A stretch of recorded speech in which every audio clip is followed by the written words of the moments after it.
assim, primeiro agradecer, né, a oportunidade de estar mostrando. Acho que também, para mim, é interessante porque acho que as coisas vão meio que ao acaso se moldando, mas eu queria contar um fato curioso. Primeiro é o nome do tema da palestra, que me zoaram muito na internet. Meus amigos zoaram muito com esse nome de estruturas reticuladas heterogêneas. Que na realidade só veio a calhar na minha mente quando eu fui convidado a fazer essa apresentação. Que depois eu fui olhar meu trabalho, assim, né, que está mais relacionado a essa questão do design. Todos eles têm a ver com estruturas reticuladas heterogêneas, na área tanto do design paramétrico e generativo e a fabricação digital. Então, assim, eu vou fazer, acho que algum no site, ou pelo menos ter dado uma olhada por cima. Eu vou fazer uma apresentação, tipo, do começo da minha carreira. Acho que é mais ou menos esse o intuito dessas palestras, até mais ou menos o que eu tô um pouco recente, porque tem muita coisa que eu não posso mostrar. Mas tá meio extenso assim o número de slides. Se alguém quiser fazer alguma pergunta, pode me interromper. Eu fiz esse perguntas heterogêneas porque eu me senti tão mal de parecer, sei lá, parecer soberbo colocando esse nome, que eu tive que fazer uma autoexplicação no começo dessa. Todo mundo é Rodrigo, só um arquiteto ou engenheiro minutinho. da área, provavelmente. Claro, Desculpa te claro. interromper. O áudio está cortando um pouco. Tá cortando? Então, Está o meu também, cortando. não sei se é a minha internet. Qualquer coisa, se desligar a câmera, talvez funcione É, mais. eu posso. Vou Vamos ver aqui, ó. testar. Ver, Vamos testar. ver se tá melhor agora. Eu posso também aqui, ó, desligar os outros dispositivos aqui também que estão entrados, porque eu tô aqui no meu PC Torre, que não sei qual que é a situação da internet dele, mas parece que tá ok. Mas tá melhor agora? Sim, tá melhor. Tá melhor. Tá melhor, gente, para vocês? Ok, Ah, tá ok. ok. Bom, então, dando continuidade, eu vou começar agora pelo primeiro projeto que eu fiz da faculdade. Desculpa. Primeiro eu vou falar sobre estrutura reticulada, mas assim, não vou me alongar muito aqui. É só para quem, assim, não saiba exatamente o que são estruturas reticuladas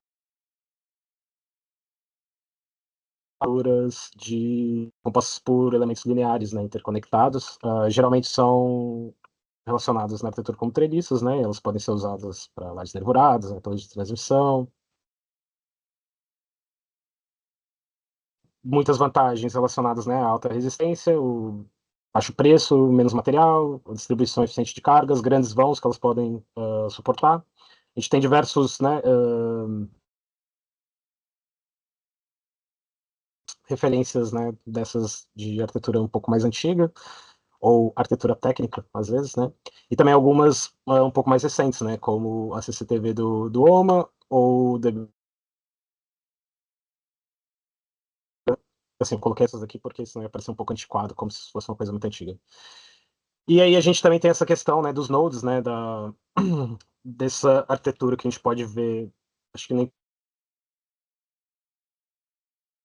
do Norman Foster pode ver, que nós temos conexões, elas nem todas são iguais, mas todas elas reproduzem um padrão de serialização, né? Você serializa aquilo em produção em massa, e aquilo lá é feito à medida no local, mas todas elas produzem, né, esse efeito de serialização, né? Há muitas repetições. E a gente tem, eu coloquei aqui uns detalhes técnicos aqui que está no livro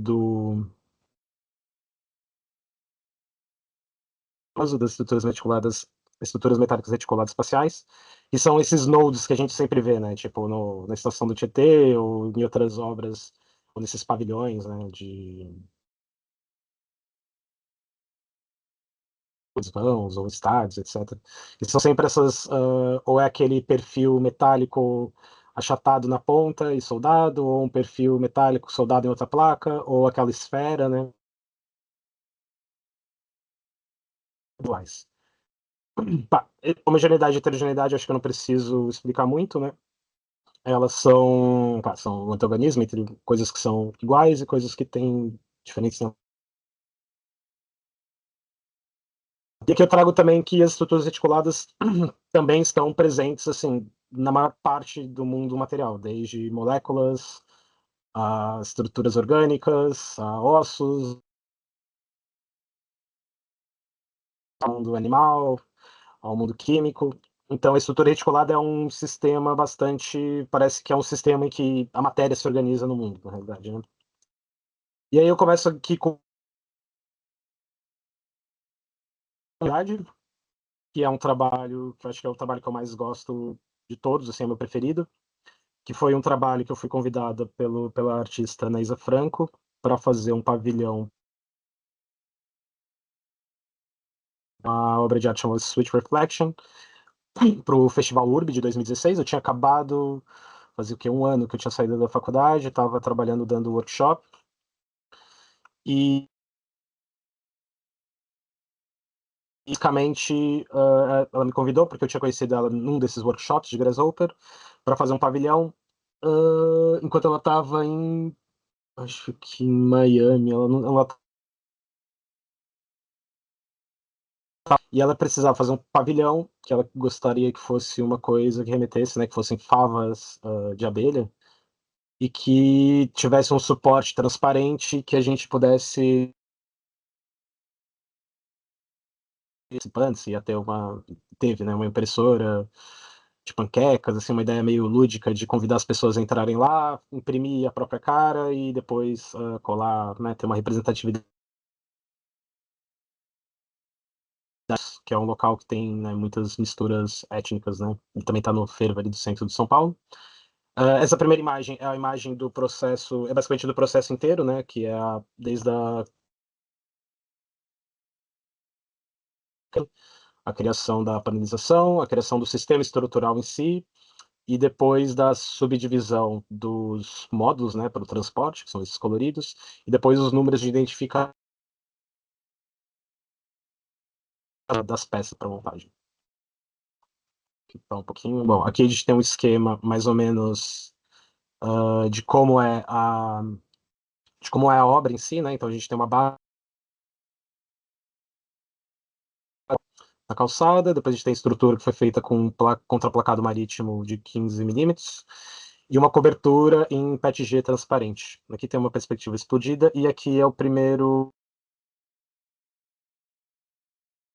né, para fazer o teste da hipótese, né? Porque eu gosto muito desse trabalho, primeiro que foi meu primeiro trabalho, e segundo que eu não tinha experiência de materialização a sistemas construtivos dessa maneira, e aí foi meio que um trabalho que eu peguei meio que para fazer um pouco na loucura, com um budget super super apertado. Eu tive dois Fab Labs, né, do Fab Lab livre da Chácara do Jockey, não trabalhava exatamente, mas era do grupo, era um grupo especial lá que trabalhava lá, e os workshops.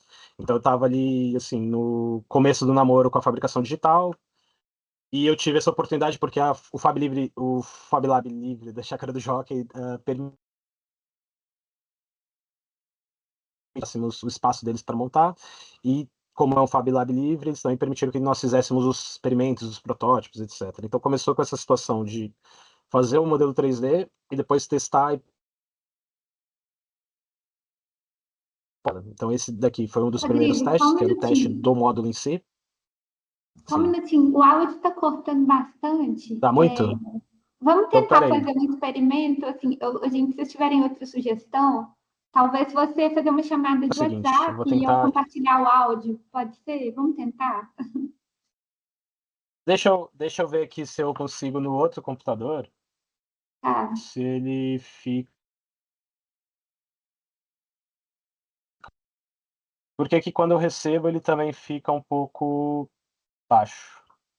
Tá. Espera aí, só um instante, rapidinho. Eu não sei, gente, sobre a internet, que eu acho que é uma questão da internet do Rodrigo. Não sei.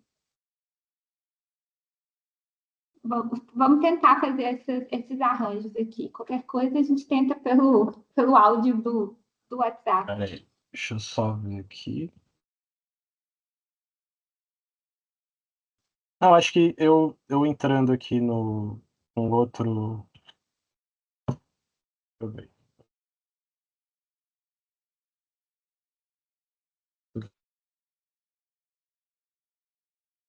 Aqui.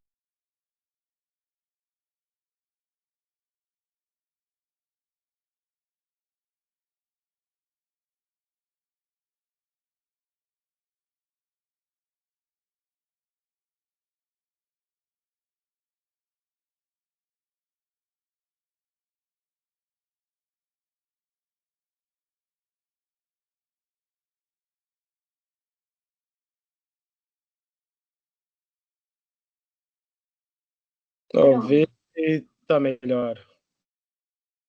Tá melhor? Aparentemente, sim. Vamos testar. Vamos continuar. É porque provavelmente. Agora o doido é que eu vou ficar me ouvindo. Não, desliga o Tudo bem. outro. Desliga o outro microfone.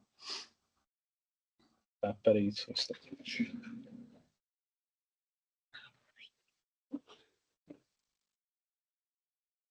Pronto. Agora tá ok? Aparentemente, sim. Vamos torcer. Ok. Eu tô com áudio num lugar e com câmera em outro. Bom, eu já estava mais ou menos achando que isso ia acontecer porque essa torre acabou de vir do concerto, eu não sei se ela está a 100%. Bom, mas voltando, esse daqui foi, eu não sei se faltou alguma informação ou se está tudo bem. Não, pode prosseguir. Se alguém tiver alguma dúvida, depois a gente volta. Isso, pronto. Então, assim, voltando a essa situação, eu vou até ligar a câmera agora, porque senão também fica esquisito. Esse daqui foram os primeiros moldes, né? A experimentação física, né? Do projeto. Depois disso, assim, a gente, né, trabalhou um pouco, né, na questão arquitetônica, né, da inserção no local. São representações que são, acho que mais relacionadas à implantação, né, e tentar compreender como é que o volume do objeto se enquadra no local e etc. E também perceber que tinha um pequeno desnível, né, que foi depois de ter trabalhado lá depois, mas o desenho para esses tipos de projeto, eles acabam sendo mais um instrumento de manipulação gráfica do que propriamente um elemento de construção, né? E aqueles manuais que nós criamos 3D com a identificação das peças, etc., acabam sendo muito mais o manual, né, executivo, né, ou os documentos executivos. Pronto, aqui é um exemplo, assim, das partes que foram automatizadas a partir do Grasshopper para a produção do pavilhão, né, acho que era cerca de, sei lá, mil e alguma coisas, pecinhas de madeira e umas 300 e poucas de PETG, né, que eram placas. Aqui foi a outra experimentação, né, que primeiro foi a experimentação do módulo, o módulo em si, né, o módulo em escala real.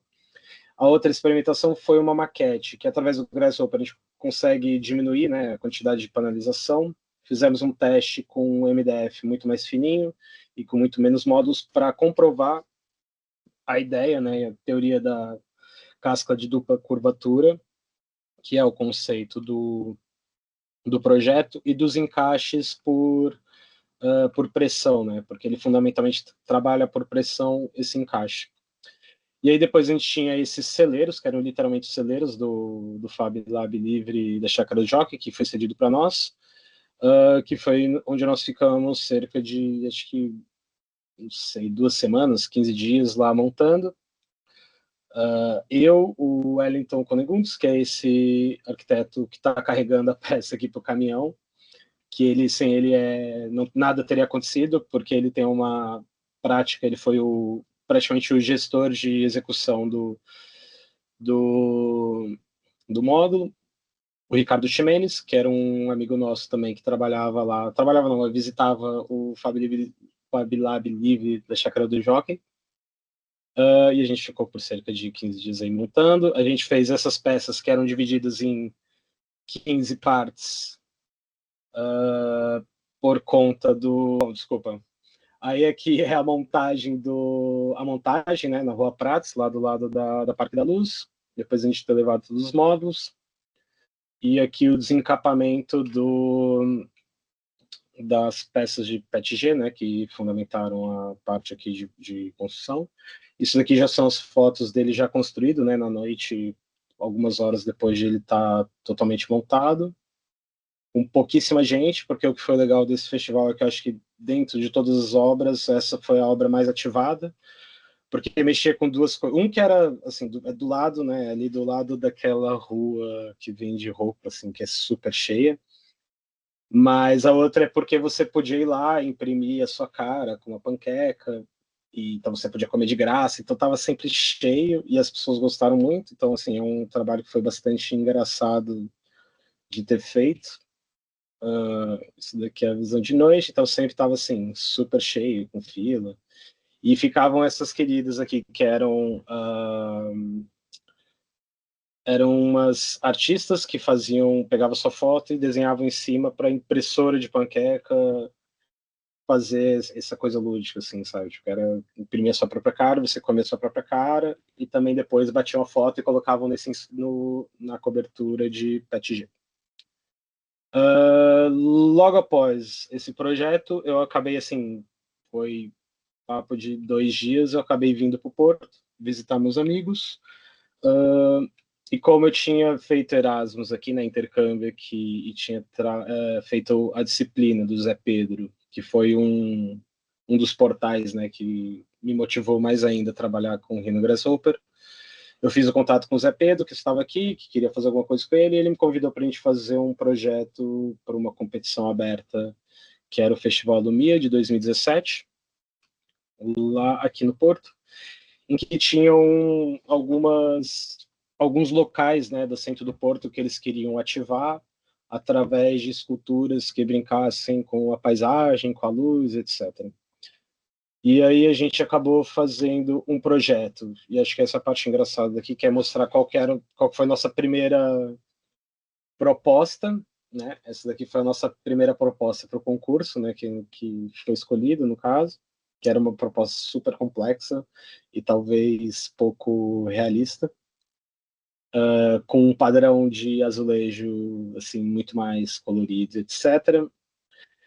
E após estudarmos, né, exatamente depois de ser escolhido, estudar o budget, estudar todas as questões, a gente acabou optando por uma opção não é mais segura, mas é mais realista, né? Que era um perfil segurando mantendo essa identidade que a gente tinha feito, que era trabalhar com esses 2 focos de luz na escadaria da Vitória, aqui no Porto, fazia essa conexão com a membrana, né? Com essa superfície, que até acho que é uma superfície mínima no caso, né? Porque ela não tem nem dentro nem fora. E utilizar desse padrão, que é um padrão clássico das casas burguesas aqui do Porto, que é esse padrãozinho azul e branco. E a ideia era utilizar desses focos e da luz natural para projetar esse padrão do azulejo, além de fazer essa questão formal com a escada, etc. Era projetar a luz, projetar esse padrão com a luz no tecido do Porto. Aqui tem uns gifzinhos animados, assim, mais ou menos do processo de parametrização, né, que é basicamente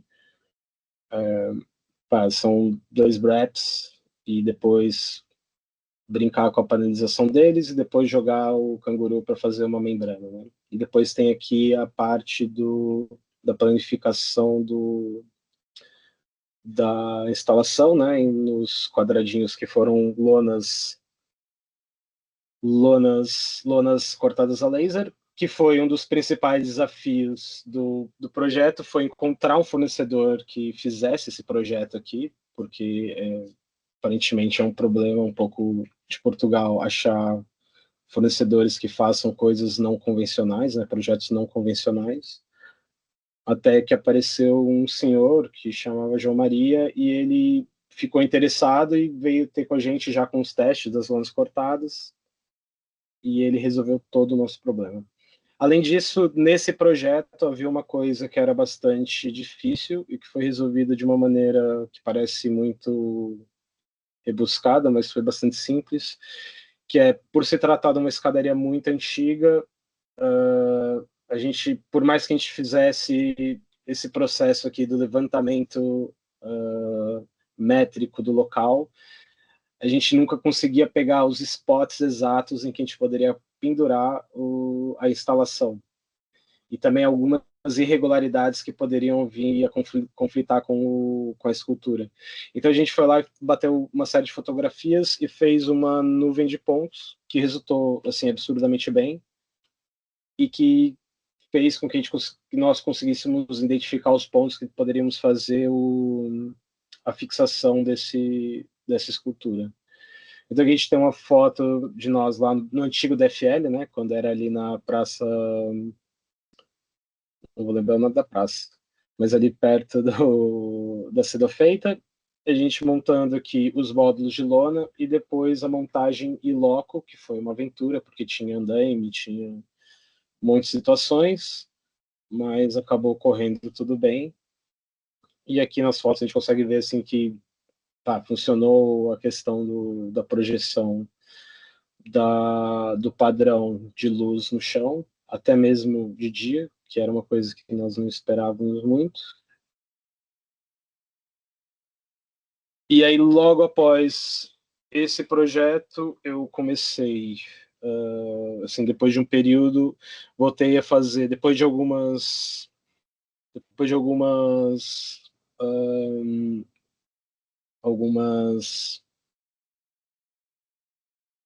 como é que eu posso dizer? Algumas colaborações com a Anaísa Franco, a gente fez uma colaboração que acabou ganhando uma competição privada, que era nessa escola na Irlanda, que o intuito era criar um playground para, para uma escola, né? E aqui, assim, eu vou contar um pouco sobre a experiência em si inteira, né? Porque o que aconteceu foi, nós tínhamos primeiramente uma proposta desse gênero, que era uma proposta muito maior, e ela tinha esse padrão triangular, né? E foi aceito pela escola, gostaram bastante do projeto, só que nós tínhamos um problema que é para fazer, e era um problema que eu não estava atento, que é para fazer um playground para crianças, há de se fazer certificações, né, inspeções. E dentro desse projeto aqui, os triângulos é basicamente aparentemente uma máquina de matar crianças, porque nós temos aqui o que eles chamam de entrapment, que seria alguma coisa como aprisionamento ou momentos que podem travar um pescoço, um braço de uma criança e pode vir a causar algum acidente. Então esse daqui era o conceito, né, um rascunho do que eu tinha pensado aqui para o Node, um pouco do 3D que eu tinha criado aqui para o Node, do primeiro momento. Esse daqui era o desenho que nós apresentamos, né, muito grande. Aqui é talvez o conceito estrutural, né, consultivo. E aí nessa primeira fase nós tivemos que fazer basicamente tivemos que fazer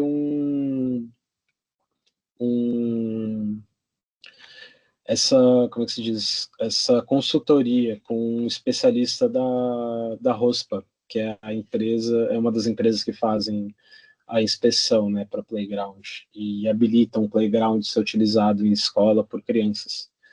Então, a partir do script, assim, né, porque como é tudo scriptado, né, porque a ideia do projeto é esse laço irlandês de 3 nós. A partir do script da panelização, eu fiz os scripts de análise, que eram os scripts, por exemplo, essa parte aqui que está em amarela são os locais possíveis de aprisionamento, que é onde você tem esse contato entre uma forma que está em cima da outra. E que eles têm uma medida base, acho que é 1 metro e pouco, que eles precisam ser respeitados para não ocorrer esse tipo de acidente. E além disso, também tem essa outra questão dos ângulos e das distâncias. Existem ângulos que não podem existir em playground de criança. Então, também a partir do próprio script, fui analisando os ângulos, né, os menores ângulos de cada módulo aí, de cada triângulo, e o sentido de queda que poderia ocorrer. E aí, nesse primeiro momento, para essa revisão da ROSPA, antes, né, da consultoria, a gente já tinha se precavido que isso poderia acontecer, então a gente propôs tipo um módulo, né? Um módulo aqui de proteção para essas laterais. Só que, bom, isso daqui não foi exatamente aprovado, obviamente. E o que aconteceu foi que isso daqui resultou numa segunda opção que eu pensei, que era, ao invés de utilizar o módulo triangular, era utilizar o módulo, novamente, o hexagonal. Primeiro que não haveria o problema dos ângulos, porque todos os ângulos são muito mais abertos, e a outra coisa boa era que os nodes ficariam muito menores, já que cada node só conectaria 3 peças por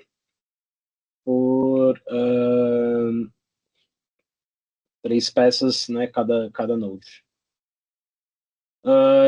Bom, dito feito isso, nós conseguimos assim uma aprovação, porque não foi exatamente a aprovação.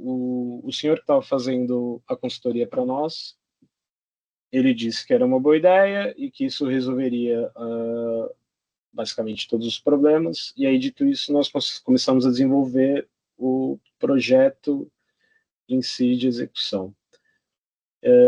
Para tanto, utilizando o mesmo script, etc., e impressão 3D, fizemos um modelo 3D, uma maquete, né, para perceber exatamente como é que funcionaria todo o processo de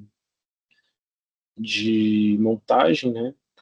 E aliado a isso, nós tínhamos a segunda parte, que também era um grande desafio, né, além da ROSPA, que já foi um mega desafio, apesar da solução ter sido bastante simples, que era a criação e a fabricação do Node. Então aqui já era o segundo desenho de como o Node deveria ser feito. Então a gente estava procurando muitos tipos de fabricação, até que a gente chegou num tipo de fabricação que eu não tinha nenhuma experiência, que era basicamente a fabricação por molde perdido. Não, desculpa, molde em caixa de areia. Então a ideia é imprimir em 3D o Node e depois fazer o processo por função do molde de areia. E depois eu mostro exatamente, aqui eu tenho um gifzinho que mostra como é que foi feito.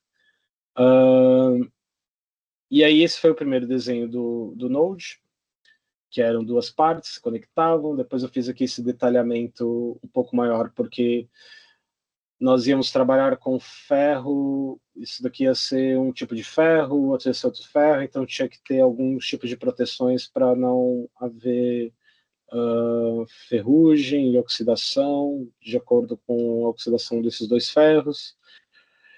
E feito isso, nós fizemos o primeiro protótipo, né, e fizemos um teste estrutural, né.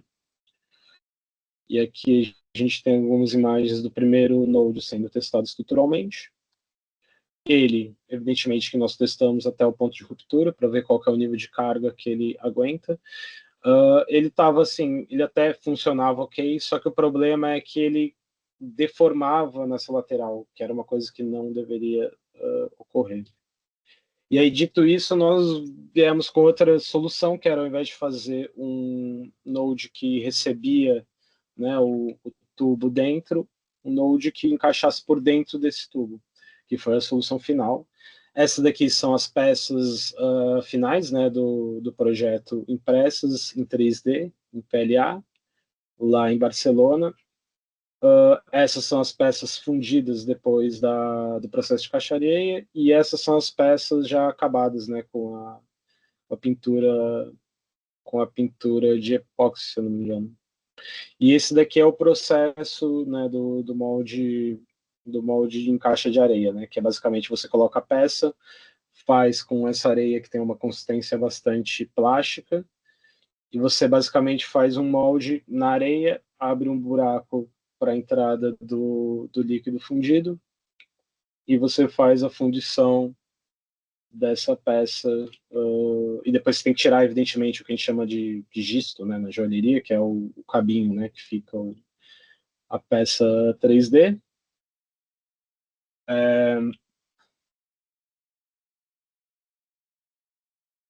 E aqui estão as partes, todas também, né, como estava falando, heterogêneas, são um monte de peças com um monte de diferenças de tamanho, né? É claro que a gente tenta sempre racionalizar as peças de maneira que elas sejam diferentes, mas como o Node são todos diferentes, as peças, as barras, você consegue racionalizar para que elas mantenham, né, algum tipo de limite dimensional, né, para você não ter, sei lá, 300. Nesse caso, acho que eram, sei lá, 300 e poucos nodes e 1 milhão de barras, sei lá, são muitas barras.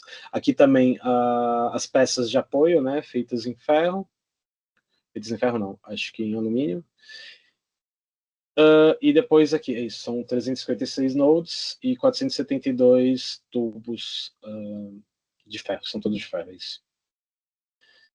E aqui fica o desenho final, né, do projeto. Também como aqui mais ou menos um manual que foi dado para os, não exatamente os consultores, né, mas para o pessoal que fez a montagem. E aqui as fotos finais das crianças se divertindo no playground. Bom, e aí passado esse projeto do Trinity Loop, esse mesmo conceito foi utilizado agora sem função estrutural para um projeto da Anaísa que chamava Entanglements, que foi feito, que é um projeto basicamente responsivo de LED, né, responsivo à presença, que também foi feito exatamente usando o mesmo tipo de script, só que com peças já de PLA e tubos de PVC. E, bom, mas é só para ressaltar essa transição, né, de você utilizar o script em um e ele ser utilizado em outro, você mantém, né, muda a forma, mas você mantém o mesmo tipo de inteligência estrutural, vamos dizer assim. Essas daqui são as fotos da finalização, né, da montagem. E aí, um pouquinho tempo depois, eu fui convidado também para fazer uma instalação artística para um evento que um amigo meu que faz, que é o Festival Maracujá, que teve na Casa das Artes, aqui no Porto, no qual eu fiz essa forma, que é um laço, né, dobrado 2 vezes, estruturado por tubos de LED, que foi colocado no meio da piscina, que aquilo lá é mais ou menos um casarão, tipo como se fosse uma casa de férias, né, grandona, e tem um grande espelho d'água, e nós montamos lá na frente. Esse daqui é o modelo 3D, né, basicamente o modelo limpo, né, dele. Aqui a gente tem aquele, né, o que eu estava falando, que é o manual, né, o mapa com o número das peças, a dimensão e etc. E aqui são exatamente as coisas que, né, esse do canto superior esquerdo são as peças impressas em 3D que eu fiz para o encaixe, né, basicamente é o encaixe, é como se encaixava o tubo de LED nessas peças que são os nodes, né, que são 4 vezes 12, 48 nodes. E um modelo, sempre trabalhando com modelos, né, modelos em menor escala, para perceber como funciona mecanicamente, né, sobretudo essas formas que são um pouco imprevisíveis, né, você não tem exatamente um modelo de como funcionam elas. A gente sempre trabalha primeiro com um modelo pequeno para ter certeza que aquela hipótese é plenamente exequível, e depois fazemos os testes físicos maiores, sempre na fé de Deus, para que eles funcionem. Aqui está uma da primeira pré-montagem dele. Então, esse módulozinho aqui, era basicamente, esse módulozinho ele vai dentro dessa peça aqui menor. Meu cursor dá para ver, né? Dá. Ele vai dentro desse núcleozinho aqui, encaixava aqui, passava o fio, né? Nessa barra aqui passava o fio elétrico de um lado, do outro lado não tinha nenhum. E esse encaixezinho aqui era o que encaixava ele no encaixe elétrico mesmo da tubular, né, de LED. E essa outra peça era uma peça que a gente usava duas abraçadeiras plásticas. Uma aqui, que era para travar ele, e a outra aqui que passava por fora do node para travar ele também na estrutura dos nodes. Acho que dá para ver mais ou menos aqui, nessa partezinha. Então era uma cena assim, baseada na abraçadeira de plástico, uma grande invenção humana. Eu adoro. Uso direto em diversas outras instalações também. E agora voltando um pouco no tempo, durante o meu tempo que eu fiquei no DFL como investigador convidado ali, eu também tive a oportunidade de fazer um trabalho que foi bastante interessante com o Zé Pedro, que era um trabalho até de uma tecnologia que eu tinha quase nenhuma informação, que é o Incremental Sheet Forming, que basicamente um tipo de fabricação digital que não é nem aditiva nem subtrativa, ela é basicamente uma fabricação digital transformativa. Então ela é muito utilizado em indústrias automobilísticas, navais, para cenas que você precisa fazer, por exemplo, superfícies, né? Então é basicamente uma placa, geralmente é de metal, né, para a indústria, mas já vi muitos outros tipos de trabalho que também usam folhas plásticas, e é uma CNC de também fatiamento, né, em profundidade, que vai empurrando o material. Ele vai deformando esse material. Uma coisa bastante engraçada, foi uma investigação relâmpago que o Zé Pedro propôs com o pessoal da Universidade de Aveiro, pessoal da Engenharia de Produção, se eu não me engano. Então a gente fez algumas proposições e acabou chegando nessa última proposição, e eles montaram um painel utilizando essa tecnologia que está agora, acho que deve estar até hoje exposto lá na Universidade de Aveiro, né, na Faculdade de Engenharia. Uma coisa bastante engraçada de fazer. E aí, voltando a essa questão da estrutura reticulada, né, tem essa situação que é a minha marca de joias, que também trabalha com essa... É uma marca de joias, mas também é minha plataforma para ensino, né?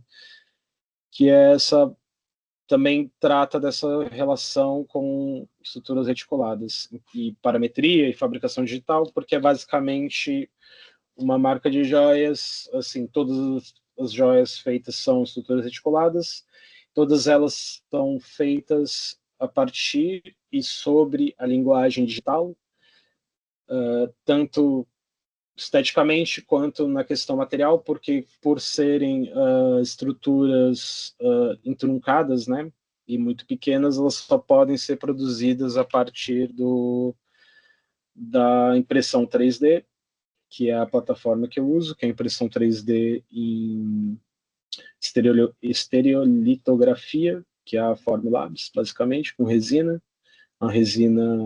que é uma resina calcinável, né, que se chama, uma resina que você pode depois fundir através de um molde perdido de gesso. Aqui tem... a cena foi feita com um amigo meu, que é o João Monteiro, que é um designer gráfico. Ele tratou da parte do design gráfico, eu tratei da parte do design de joias. E nós fizemos essa conjunção, né? Viemos com o nome ZZYXX, e tem uma coisa até um pouco engraçada no nome, né? Que a gente chama de Zix, na realidade, que é as letras, ou seja, as joias e as letras, elas têm muito a ver com a questão formal entre elas, né? Então a gente tem essa linha Z, que é basicamente fios torcidos, né, como se o Z fosse uma manivela que pudesse ser torcida. Depois nós temos aqui os brincos, os pingentes, todos eles trabalhando na mesma linguagem. E depois temos a marca Y, que é essa ideia também da estrutura reticulada, que vem de um padrão um padrão assim mais ortogonal, né, tipo cartesiano, para um padrão orgânico, né? Que ele vem aqui assim com essa mão ortogonal e vem se deformando, que também parece um bocado com a questão do Y. E depois aqui também um pingente. A gente trabalha geralmente com prata, trabalha com prata e prata banhada, né? Esse anel que eu acho que é uma das peças que eu mais gosto, que também é essa situação.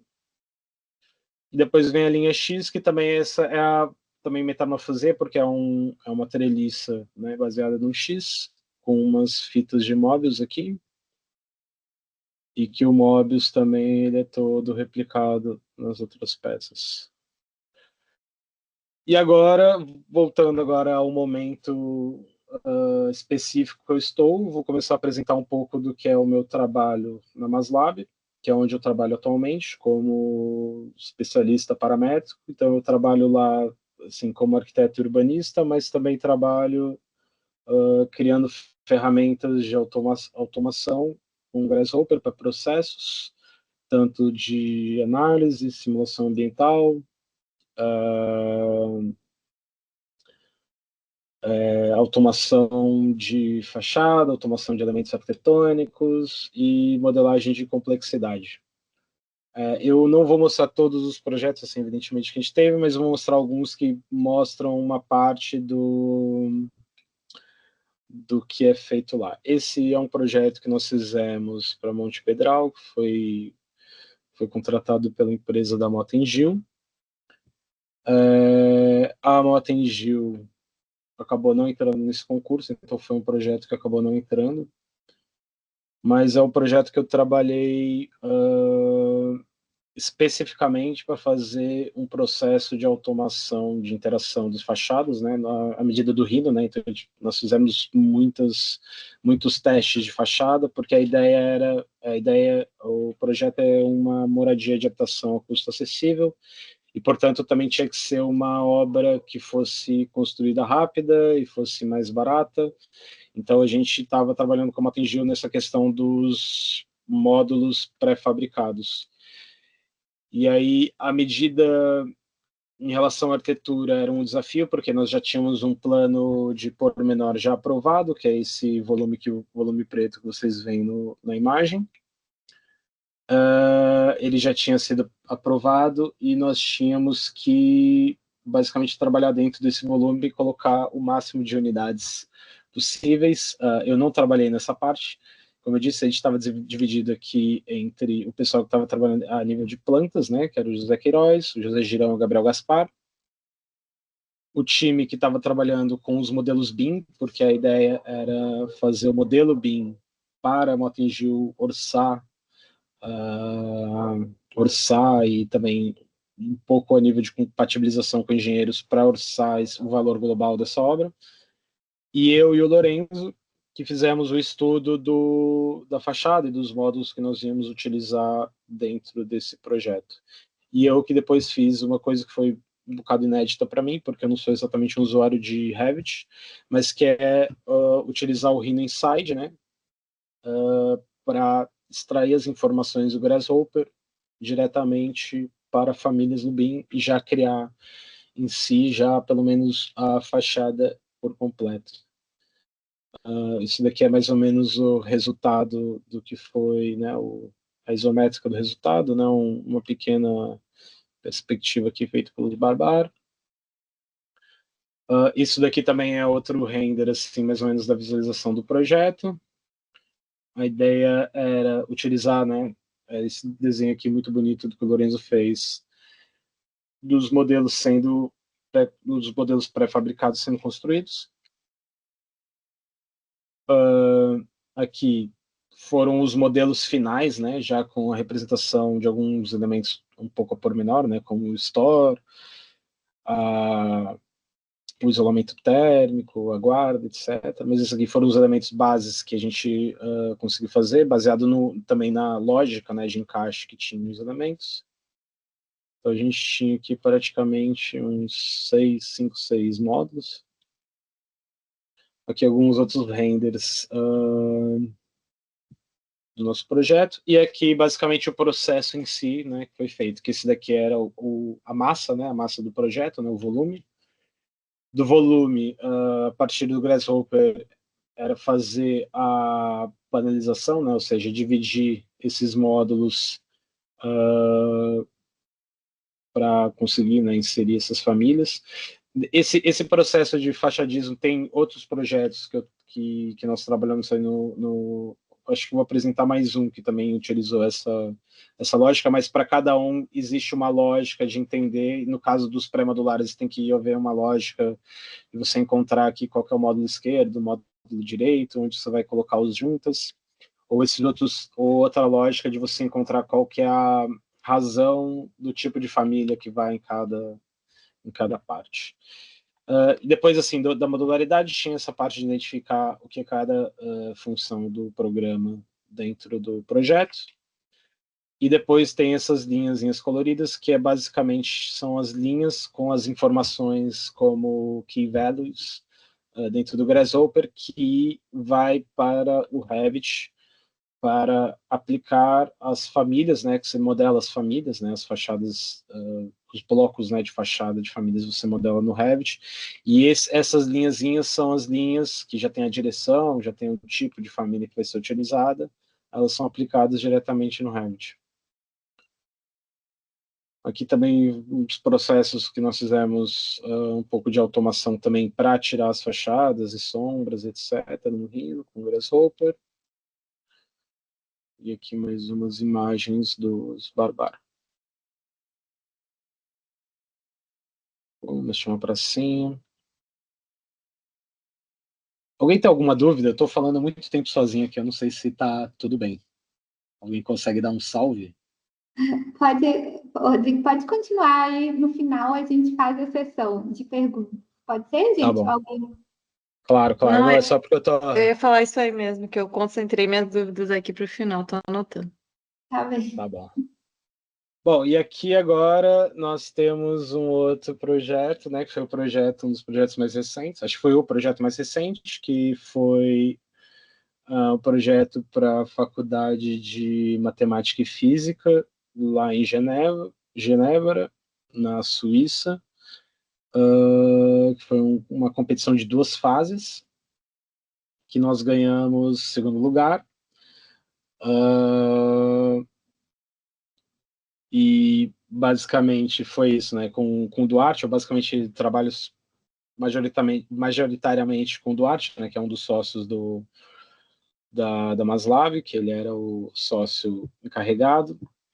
O João Prisco, que é o Project Leader, meu amigo. Paulo Brits, na arquitetura, Itin na arquitetura, o Lourenço novamente também na arquitetura, o Xaver na arquitetura, o Vladimir também, e o Diogo, que chegou no finalzinho, que também trabalhou um pouco na arquitetura, na representação. E nesse projeto em si, eu tive envolvido, assim, né, desde a primeira fase. Aqui eu vou contar um pouco sobre como foi a primeira fase e o que mudou para a segunda fase, que são 2 características diferentes. Mas eu, basicamente,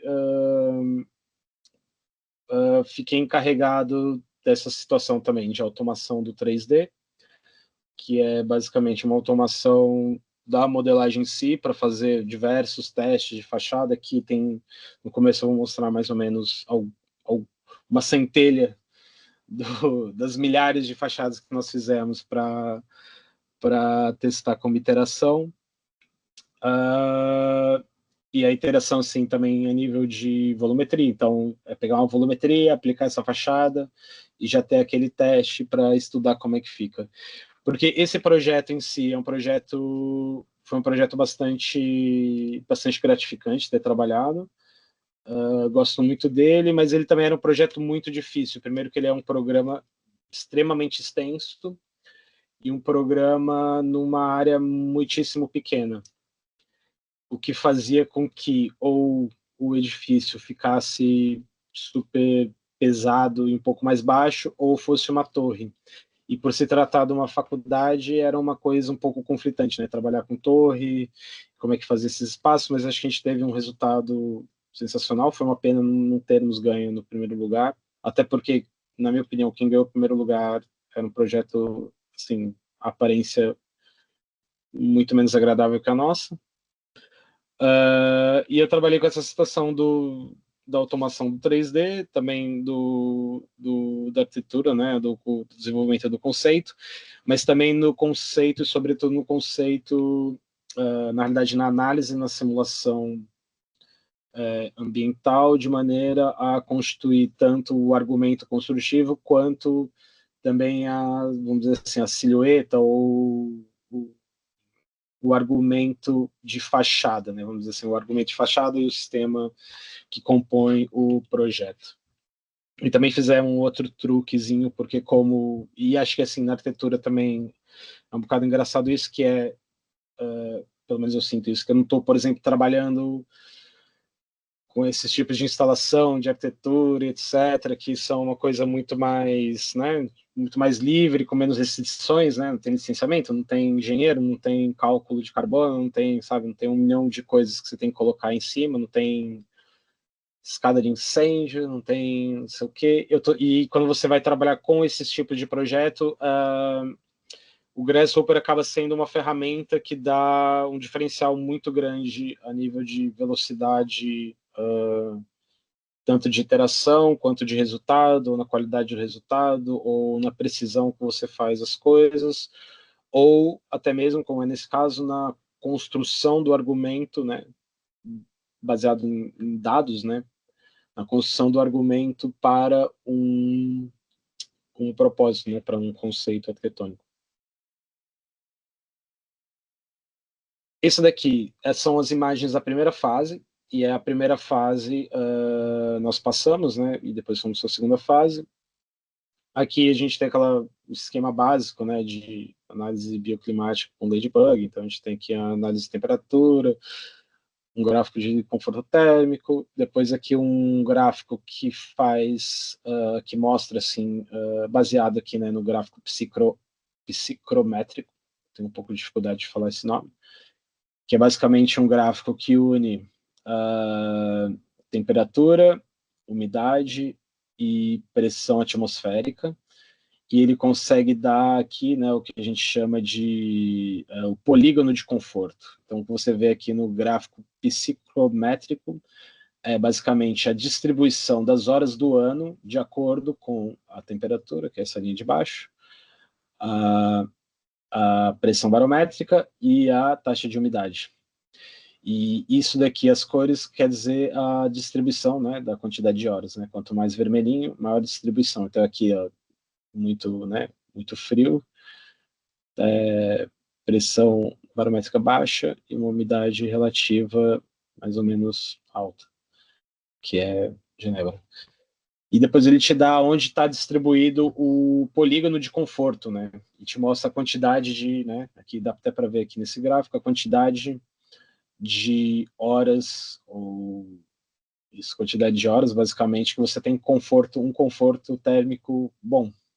E a quantidade que você não tem. No caso aqui, né, em Genebra, você não tem basicamente nada. Tem 4,45%, que é quase nada. E depois ele tem essa opção dentro do Ladybug de você colocar tecnologias ou estratégias passivas dentro do edifício de maneira a melhorar, né, para melhorar o conforto térmico. É claro que isso ele ainda não entra numa questão de simulação, mas ele já faz uma previsão do que você pode ter, né, com aquecimento solar, com ventilação cruzada, com essa ventilação, com as massas, né, de ventilação noturna. E aqui, com esse gráfico, né, depois tirando da informação aqui do gráfico psicrométrico, você consegue aplicar no outro gráfico e ver o quanto você consegue ganhar de percentualmente quanto você consegue ganhar de horas de conforto térmico. E aqui, no caso, você tem um aumento praticamente de 43%, o que é massivo. Além disso, a gente tinha feito aqui no primeiro... Eu estou mostrando essa primeira fase só para mostrar também o salto que nós fizemos para a segunda fase, e também foi um dos pedidos, né, do júri da primeira para a segunda fase. A gente fez uns estudos aqui exatamente do ângulo do Sol durante o verão e o ângulo do Sol durante o inverno. E dentro do nosso argumento, e daqui a pouco eu mostro, a gente tem o argumento dessas lajes em vão, né, para fora do edifício.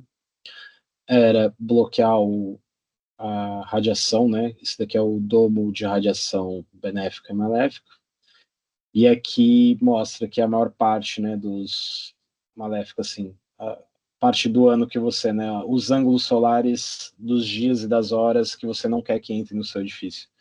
E aí, baseado nesses ângulos, a gente fez esse argumento que é dessas lajes sambando, né, essas lajes, esses vãos, essas lajes que sobressaem do corpo do edifício para fora, para proteger durante o verão e para aproveitar durante o inverno. Então aqui tem esse argumento aqui, que é um argumento construtivo um pouco raso, né, que a gente fez para a primeira fase. E aí, junto com isso, nós também testamos as hipóteses de uma fachada de vidro e também uma fachada de vidro contínua, né, pela torre inteira, para perceber exatamente se nós conseguíamos ter um nível de lux razoável durante tanto no inverno quanto no verão, que se provou certo, mas que também depois foi uma coisa que criticaram, que poderia ter alto custo, né? Porque fachadas de vidro em torno de um edifício inteiro pode ter um alto custo energético. Bom, isso daqui são os primeiros estudos, né, de fachada. Primeiros não, alguns dos estudos eu fui ver hoje a pasta e é algo completamente fora do normal, são muitos, eu coloquei aqui acho que 8. Então, com o método de automação, a gente tem basicamente um sólido, né? Basicamente funciona um bocado igual ao do Monte Pedral, você tem um sólido e ele aplica, ele não faz só a fachada, né? Ele fazia as lajes, fazia esse jogo, né? Essa brincadeira das lajes dançando na fachada. E esse daqui foi o resultado da primeira fase, né? Do nosso desenho da primeira fase, que era um edifício todo em concreto, com toda essa fachada em vidro, esses grandes vãos, né, que se projetam, né, com os auditórios, que os auditórios eram uma grande parte do nosso... Na realidade, é uma das grandes partes problemáticas do programa da arquitetura. E nós passamos para a segunda fase e foi criticado, primeiro, essa situação estrutural, que não estava muito bem amarrada, né, o betão, muito ferro, algumas coisas, sobretudo, relacionadas à sustentabilidade, à fachada. Então, para isso, nós tivemos que fazer um estudo um pouco mais a fundo, tanto dos sistemas construtivos, quanto também da planta, evidentemente, que estava um pouco desorganizada, mas também, sobretudo, do argumento construtivo e das técnicas, né, de medidas de sustentabilidade. E então nós viemos com uma outra proposição, assim, continuamos com a mesma ideia das lajes sobressaindo, é um edifício muito verticalizado, porque também depois, aqui com os estudos vou mostrar, é um edifício que se não fosse verticalizado ele ficaria um bocado massivo. Isso daqui são algumas imagens, uma do Barbário e outra dos Mir. Então é um edifício que foi estudado aqui para ver qual que era o gabarito que ele estava em relação à cidade, e também é esse estudo de quantidade de horas que ele poderia fazer durante o verão e durante o inverno, né? Que foi um dos argumentos. Então a gente conseguiu fazer ali um argumento que ficasse entre a torre e entre uma coisa um pouquinho mais densa, né? Vamos dizer assim. E aí, para o começo do nosso processo, foi baseado mais relativamente ao estudo dos sólidos, né, dentro da cidade, e depois foi se construindo esse argumento construtivo. Então, aqui começa mais essa parte da simulação física, né, simulação ambiental, que é uma simulação basicamente da radiação durante o inverno, durante o verão, que são essas duas polaridades, né? No verão você não quer que entre muito sol dentro da sua casa, para não simplesmente não torrar todo mundo, e no inverno para não, você quer que entre sol para dar uma aquecida. Então aqui, com esse argumento, nós começamos a construir esse argumento das lajes projetadas, por dois aspectos. Um aspecto é essa proteção que a gente já tinha utilizado na outra, e o segundo aspecto é que, como foi, nós tínhamos que atingir um determinado nível de autossuficiência energética, né? E por se tratar de uma área superficial horizontal muito pequena, não seria possível termos a capacidade de autonomia energética se não fosse utilizando a fachada como elemento para constituir os painéis solares. E assim, pela nossa pesquisa também, a situação dos painéis solares na Suíça é obrigatória em maior parte de qualquer licenciamento de qualquer tipo de construção. Então a gente foi aqui de uma análise para evitar e amplificar, né, a questão da radiação dentro da fachada, para uma situação de aproveitar esses próprios elementos que se projetam para fora da silhueta do edifício como artifício para as placas solares. Além disso, dá para notar aqui, mas daqui a pouco eu explico, como é que funciona dentro, né? Depois a gente também fez essa questão da simulação de lux, né? Para garantir que nós tínhamos um bom nível de lux durante pelo menos a maior parte do ano dentro dos escritórios, né? Que a torre é basicamente são os escritórios, né? Dos professores, do grupo de pesquisa. O argumento estrutural mudou de um edifício que era basicamente de betão para um edifício misto de estrutura metálica, betão e CLT, né, que é basicamente uma tecnologia de madeira colada, bastante utilizado na Europa, por sinal. Na Europa não, na Suíça, desculpa. Que é um sistema pré-fabricado. Então era um misto de uma superestrutura de metal com betão, que formalizava aqui os grandes auditórios, né, que são esses primeiros pisos, com basicamente esse Jenga, que é basicamente essa superestrutura que marcam aqui os departamentos, né, departamento de física, departamento de quântica, departamento de matemática. E aí, dentro deles, criamos uma estrutura de metal que apoiava a estrutura de CLT, assim como a fachada também era de CLT. E aí, aqui a gente chega na parte também que foi uma parte que eu trabalhei, que é o desenvolvimento do argumento do sistema construtivo, né? Trabalhou eu e o Paulo, basicamente, que era como a gente fazia aqui a nível de, né, isolamento, de construção dos materiais, que era um aspecto bastante importante, porque nessa segunda entrega já nesse tipo de concurso já é um tipo de projeto com um nível de detalhamento bastante avançado, incluindo desenhos de basicamente quase desenhos e relatórios de basicamente todas as especialidades, né? Tipo incêndios, estabilidade, pessoal da ciência energética, a VACs e etc. Então aqui é basicamente um código construtivo já em 3D, né? O código construtivo, né? O grandão, e um código construtivo mais baseado aqui na montagem das peças, né? Então a gente tem aqui os painéis solares, um sistema de light steel frame com uma calha que recebe as águas, os isolamentos térmicos todos, a caixilharia, que era uma caixilharia em CLT, que ao invés de vir até o chão, agora tinha uma bandeira embaixo. Como é que se encaixava, né, exatamente a viga com o encaixe da laje CLT, depois o piso elevado para fazer a circulação, para fazer a ventilação forçada, etc., todos os elementos. Que foi uma coisa assim, uma coisa fixe que eu, por acaso, eu gosto um pouco de trabalhar.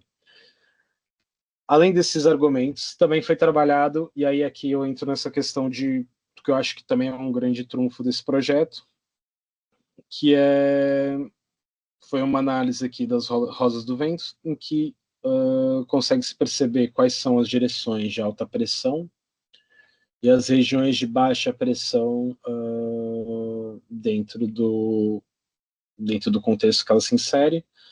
E aí, baseado nisso, foi criado, e aquilo que eu acho que é um conceito super forte do projeto é que, por ser um edifício super vertical, o trabalho todo de arquitetura foi dissolver essa verticalidade, né, para não virar um escritório, né, um edifício de escritório, e conectar o edifício inteiro por caminhos, né, verticais, que conectam por rampas, tanto externas quanto internas, e escadas que conectam esses departamentos, né, porque todos eles se comunicam, né, o pessoal da matemática, o pessoal da quântica, o pessoal da física, o pessoal do biobó. Então era um edifício campus, um edifício vertical com aquela relação de livre circulação, sem ser por elevador, por todo o projeto. E além disso, ele também justificou como nós trabalhamos os halls e as circulações de acordo com essas direções predominantes, da onde se capta os fluxos de ventilação, né, para fazer ventilação cruzada, e para onde eles escapam, de maneira também a criar essa situação de autonomia energética, que é isso, né? Que ao invés de estar gastando com climatização mecânica, se utiliza os próprios, né, recursos que tem. Aqui a gente também tem um corte aqui que exemplifica aqui, né, mostra. Posso até falar um pouquinho aqui do projeto, que é basicamente embaixo são os laboratórios, temos um grande auditório aqui, a entrada do hall, depois a gente tem aqui o que seria o pódio, né, que seriam vários auditórios, a cantina, algumas salas de aula, alguns outros, eu acho que as salas essas salas de experimentação, depois tem um pouco mais de salas de aulas, e depois aqui na torre são basicamente os grupos de pesquisas e os salas de professores. Aqui a gente tem aqui alguns dos desenhos aqui, que também exemplifica aqui, esse daqui é o desenho do pódio, né, que é aquela parte que está elevada, e alguns outros desenhos também do parte do pódio e uma parte aqui das torres, né, aqui nas torres você pode ver que sempre tem as rampas externas, né, que fazem essa conexão também externas, a conexão vertical também se faz por fora, ou seja, isso acabam virando varandas, né, varandas interconectadas. Aqui um corte bonitão, isométrica dos laboratórios, com auditório, aqui uma parte aqui como é que chama isso? Como se fosse o diretório acadêmico deles. Aqui mais umas imagens da entrada do auditório, mostrando um pouco aqui de como funciona o sistema das placas solares, que é uma coisa... Essas placas solares, elas são bastante comuns também na fachada lá. Mais uns renders. E também a maquete, assim, a maquete também, além de ser um elemento importante nessa entrega, ela também foi automatizada via Grasshopper.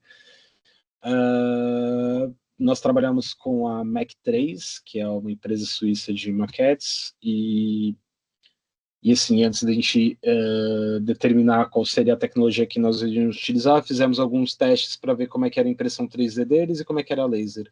E a laser era muito melhor, só que, assim, tanto a impressão 3D quanto corte a laser, ela necessita, né, o trabalho sobre o modelo digital, porque não é o mesmo modelo que você vai enviar ou para o render ou vai trabalhar em desenho bidimensional que você vai enviar para a fabricação. Então, através também do Grasshopper, né, da parametria, você, tipo, como boa parte dele também já era scriptado, conseguíamos, tipo, por exemplo, fazer a simplificação de todas as lajes que já estavam parametrizadas, as rampas, que é mais ou menos o processo que eu usei naquele do Switch Reflection, que geralmente é muito útil, que é pegar formas e planificar e identificar elas no 3D. E foi basicamente também não totalmente parametrizado, né? Isso não é totalmente automático, mas muito facilitado pelo processo de automação com Grasshopper. E aqui eu vou entrar um pouquinho, assim, acho que a gente já falou um bocado sobre as ferramentas de análise, né, e simulação bioclimática, mas vou falar um pouquinho aqui sobre elas. Nós lá no MASLab temos sempre o intuito, né, de aplicar basicamente bastante ferramentas que nos forneçam dados, né, para criarmos a base, né, pela qual a gente vai constituir as iterações arquitetônicas. Esse daqui é um trabalho que eu fiz para o projeto do MSO, que é um projeto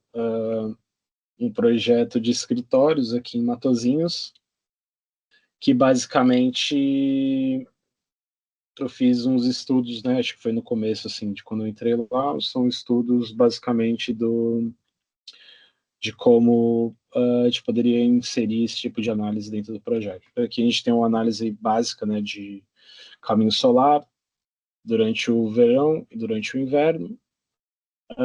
Nesse caso aqui, que é igual a gente fez na primeira fase do CPM, retirando aqui os ângulos, né, os ângulos que estão com condição desconfortável, né, térmica, que é uma coisa bastante interessante de trabalhar. A simulação de sombras, né, que é uma coisa bastante interessante também de se trabalhar. Esse daqui, eu acho que foi o começo, né, do trabalho, então são coisas um pouco mais básicas, assim. A exposição direta do Sol, que também, isso daqui construiu, na realidade, um argumento, que foi duas coisas, né? Isso daqui, que é a exposição solar, né, na fachada, a quantidade de sombras, o Annual Sun Exposure, né, que é um índice que é utilizado muito para alguns certificados LEED, que é basicamente a exposição solar, né, direta. Existe, dependendo do LEED que você quer, você tem que fazer um estudo do Annual Sun Exposure, que é, eu não vou lembrar exatamente, mas é uma porcentagem, você tem que ter uma porcentagem inferior de horas com exposição direta com mais de 1000 lux, basicamente isso, que foi um dos estudos.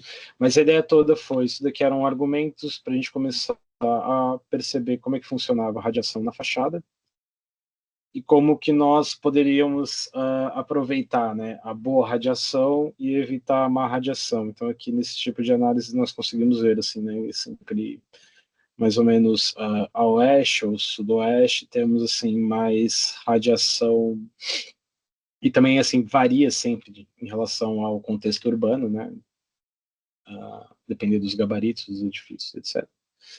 Então, a partir desse input, né, da radiação maléfica e benéfica, eu criei um script aqui, que era um script de optimização razoavelmente simples com Galápagos, para perceber quais seriam as medidas ideais das lajes. Esse argumento, foi até um argumento que nós trouxemos para o CPM, quais seriam as medidas ótimas para nós termos das lajes que sobressaem ao corpo do edifício, né? Porque algumas fachadas necessitavam de mais e outras de menos. Então, a gente rodou aqui uma otimização para identificar quais seriam as medidas ótimas, e chegamos às medidas ótimas, que eram essas aqui, que eram basicamente as sul muito maiores, as sudestes, eu não vou lembrar exatamente qual eram as direções, mas nós chegamos a essas medidas, que eram as melhores medidas para conseguir os níveis de radiações bons a nível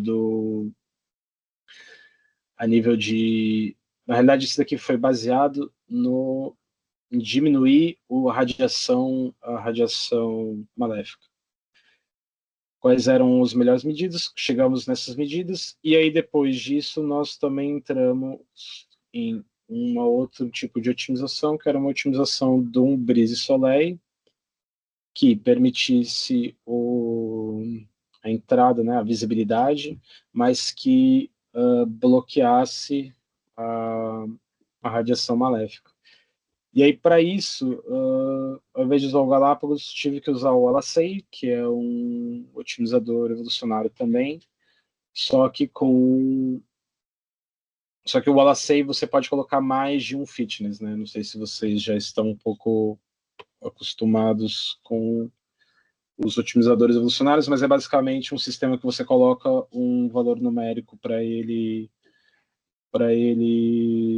buscar, né, de acordo com os genes do seu script, né, que são basicamente os parâmetros numéricos que você tem, e ele tenta chegar a esse número, aumentar ou diminuir. E o Alacei você consegue colocar 2 ou mais objetivos numéricos para ele percorrer. E ao invés dele chegar a valores, né, a valores na fitness, né, as melhores populações, ele vai te dar diversas populações com diversos tipos de solução. E aí, nesse caso, foi um sistema de otimização que era o máximo, né, de permeabilidade visual, que seria esse ângulo daqui, né, e o máximo de bloquear esse outro ângulo, que seria o ângulo maléfico, que seria esse outro ângulo aqui, ó, vermelho. Então, ele deu vários resultados e assim, criamos o Breeze, mas o cliente não gostou e não aplicamos.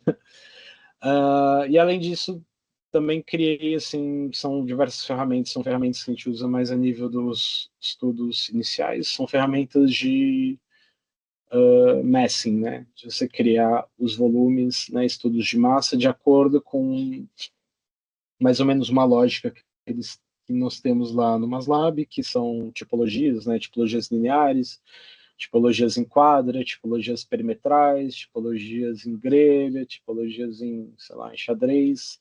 Então, eu fui estudando mais ou menos os projetos deles e fui buscando aqui meios de automatizar esses tipos de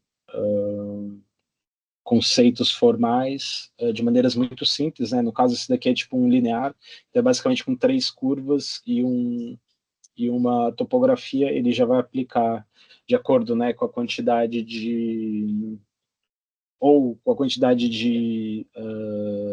capacidade construtiva que você quer, ou com, enfim, com tamanho de offset que você quer dar, o tamanho do quadrado, o tamanho da altura, etc. E aqui são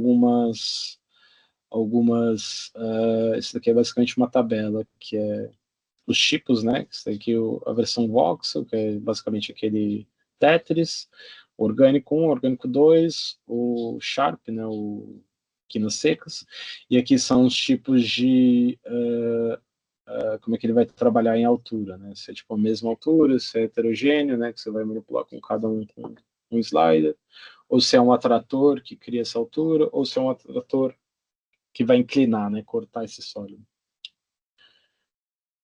E aí, baseado nisso, a gente fez em vários, né? Tipo, esse daqui, o antes era o linear, esse daqui é tipo paralelo, esse daqui é o perimetral, esse daqui é o em grid, né? Em grelha, basicamente.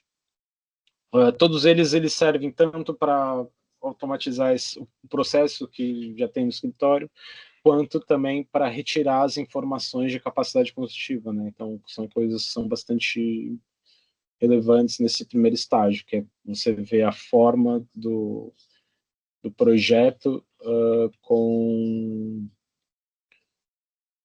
a quantidade, né, a capacidade construtiva que você precisa colocar lá, porque o cliente quase, por regra, quer utilizar o máximo da capacidade construtiva. Porque capacidade construtiva também, né, espaço construído significa lucro.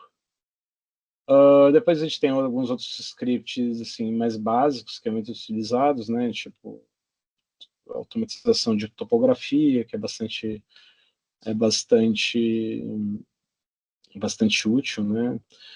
Com análise de coloração de altura, que também é bastante útil, sobretudo para projetos urbanos, ou o fluxo de águas dentro de um terreno, ou mesmo algumas simplificações do terreno, como, por exemplo, esse Minecraft do terreno. Às vezes é bastante útil para pensar, sobretudo em questões de implantação e cotas, Na verdade, isso aqui é bastante essencial quando a gente vai trabalhar, sobretudo, com...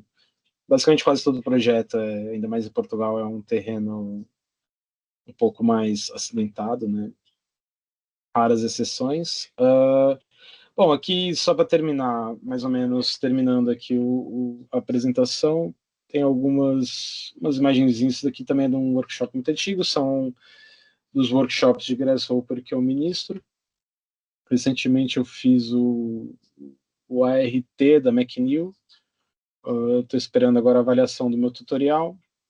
Bom, mas é basicamente aquilo, né? São complexidade formal, padronizações, racionalização de formas, padrões, simulações físicas, otimização evolucionária e fabricação digital.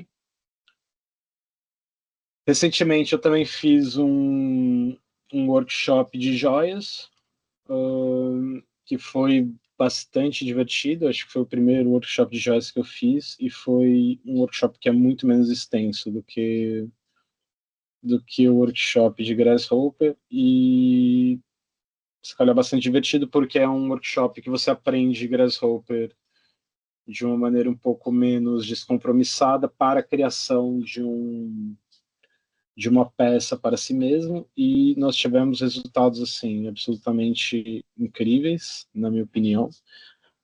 Essa imagem aqui são as impressões 3D, né, da Formlabs, com aquela cera de resina calcinável. E aqui nós temos o brinco da Cat D, o brinco da Sofia, o brinco da Marta e os anéis, as alianças do Girão, né? Aqui também segue um pouco, pelo menos da Cat D, aquela questão das estruturas reticuladas heterogêneas. A da Sofia era uma coisa mais orgânica. Essa daqui da Marta aqui também ficou muito maneiro, que é praticamente um sólido de revolução, um graph mapper, que ficou tipo uma escama, ficou bastante lindo. E esse outro do Girão, que é tipo uma estrutura cristalina usando os formais 3D. E acaba por aqui. Obrigado, pessoal.